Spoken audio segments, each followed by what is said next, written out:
Welcome to a Freakin review of The Legend of Zelda Ocarina of Time. This game has been out since the late 90s. It has been deemed a masterpiece by many, and many absolutely hate what it did to the franchise. Is it a good game? Is it the best game? Can anyone really tell? Everything here is subjective at this point, isn't it? Oh well. I'm reviewing it, and by review I mean spoiling the entire game from start to finish. Let's do this! The Legend of Zelda Ocarina of Time. What better way to start a game than having me laying in bed, sleeping, with my eyes open, as all young men do. You see, I'm not just a young man. I'm one of the children of the forest, the Kokiri. This explains why I'm just a blonde Peter Pan. It's just the way they dress for some reason. This particular race has a unique ability. They never grow up. Eternal youth for all. We also seem to be led by a giant tree that speaks. So, how do we start this journey? By ignoring our friend and getting money, baby! We have to fight past a couple of plants and the town failure with our good friend Navi to meet Giant Tree Man. Strangely enough, the giant tree is sick and wants us to kill a spider. Unfortunately for Tree, it's terminal. He just wants to put our life in danger while he's at it. So we go in the tree, kill the spider, and Tree becomes the best wingman ever and tells you how to get to the princess. Set for life. Oh, and he sets you up with a sweet-looking rock to show her. Then, she unfortunately dies. So we head to the castle, we sneak past a couple of guards, and show her the rock. The princess is a little needy and claims she needs 2 more in order to look in a temple or something. Best to not question a 9-year-old with a good amount of power over a kingdom. We then stare at the gingerbread man together, and her nanny takes me out to look at a hill.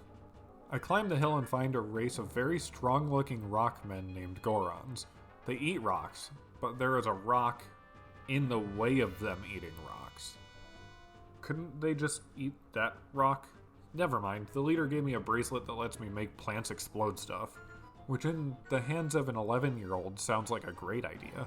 The giant rock man says there's a lizard he's scared of and he'll give us a shiny rock if we make it take a lava bath. So we try to clean the lizard, but it doesn't seem to like it. But with a couple of bomb treats, it should be persuaded. We head back outside and the Rockman falls from the sky. He tells us there's a random woman at the top of Death Mountain that will give us magic. Sounds legit. We choose to meet her, getting hit by some giant rocks along the way. Next up, we head to this watery area. The last rock I need to give Zelda is here, and maybe she will be friends with me. There's another princess here, a fish girl, and she seems to have left a note in a bottle for her father. I'm gonna deliver that to him. Turns out, she got eaten by a giant fish, which is totally normal. The father recommends I go get her for him. And since I'm a nice kid, I will gladly go get his daughter and save the day. One fish meal later, and I am inside the larger fish with the girl. Turns out she's looking for the shiny rock that I'm also looking for. She refuses to move, so I just throw her all over the place, which is way easier. We find the rock and she gets stolen by a platform. A giant squid comes down and attacks me for no reason, so I just end its miserable existence. We make our way to the boss room, kill a jellyfish tentacle monster thing, and save the girl. Turns out the stone is like an engagement ring, but the girl gives it to the guy. Fortunately, I'm also giving it away to Zelda, so I guess they're getting married? Fish Girl Zelda? Maybe? I don't know. Back to the castle. As I approach the castle, the sky turns dark. Zelda and Nanny Lady run away on a horse. The gingerbread man is standing right in front of me. Now is my moment. I can be a hero. Well, that didn't work. But hey, look, an ocarina! It comes with memories. Looks like I'm going to the temple alone.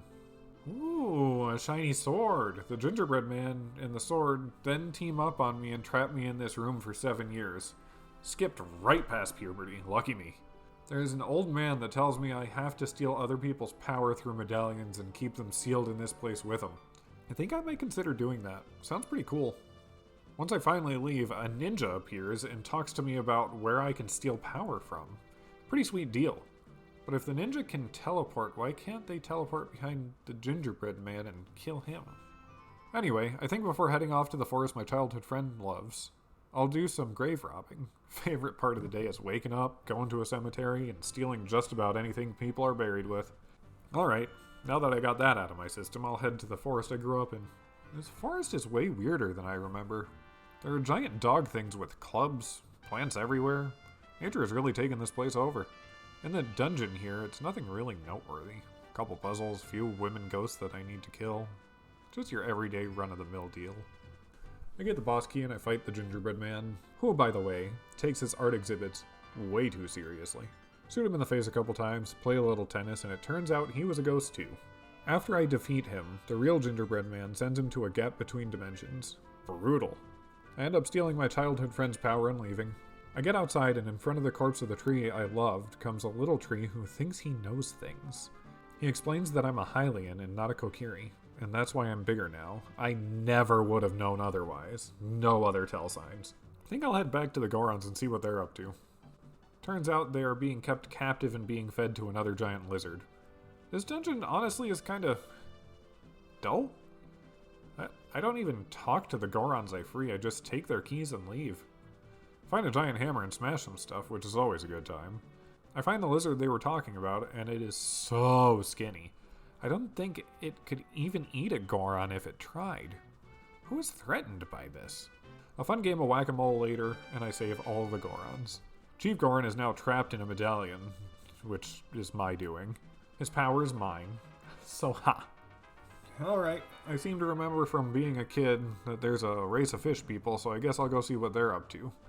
And they're all frozen in a large body of water. How? Do you know how long it takes to freeze all the way through? They would have had to sit there for weeks in the water and done absolutely nothing while they all froze.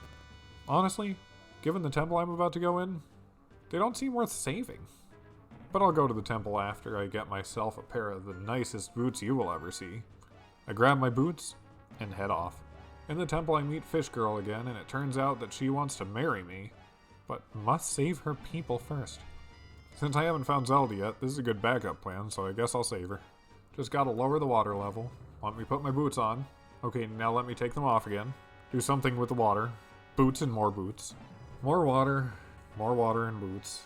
Couldn't the boots just be in an item slot? Not till the remake? Fine. One more time with the boots and we fight a giant tentacle monster. Luckily, it shows me where its brain is and lets me rip it out and slice it so many times. It's a good day to be me. But for all that trouble, I'm sealing Little Miss Save the Dumb Fish into a medallion. Moving on.